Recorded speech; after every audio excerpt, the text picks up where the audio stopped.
When a man collapsed at a local gym, it was a community employee who stepped up to help, and his quick action turned a near tragedy into a story of miraculous survival. Chai Nakpiban, an IT specialist with Community, says at first no one even noticed. A man was lying on the gym floor. Maybe some thought he's just taking a break. But for Chai, something didn't seem right. And I thought, I don't think he's napping. I think there's something else happening here.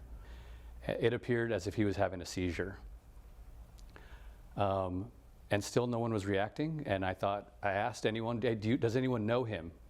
And one person said that they think that he fell off of the Stairmaster, and that they also think that he's there alone. So no one was doing anything. So I got down and I said, we got to turn him on his side. Someone needs to call 911. So, and this was a young kid. But that's when a nurse, who just happened to be at the gym too, rushed over to help. She took his pulse and she said, I can't get a pulse. We need to start CPR immediately. So I stepped to the side and she began administering CPR. And it did help him begin breathing momentarily, but then he stopped again. And she said, we need a defibrillator.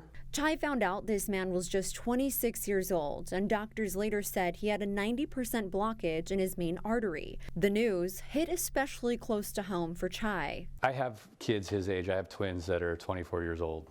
And as I was down with him, and as his breaths were leaving his body and slowing, I started to think, these could be my kids. This kid is the same age as my kids.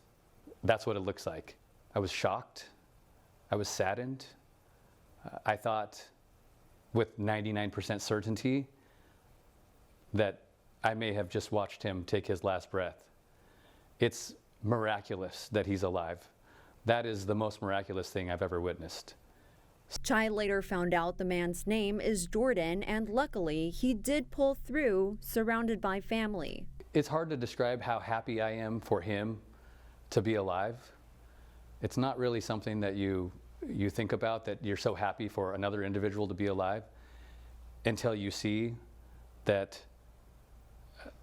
it didn't seem like he was going to make it through. But I'm so happy for everyone who helped him, and especially for him and his family, because he's so young and he has so much more life ahead of him. The moral of the story: anyone can be a hero. Sometimes it's simply taking action and showing up for those in need of help. I was rubbing his back and I told him everything's going to be okay. Help is on the way. I just know that just from my dad being on hospice, when someone is potentially going to die, you need to give them peace of mind, and they need to feel comforted and cared for, even if it's by a stranger. And that's the best I could give him in that moment.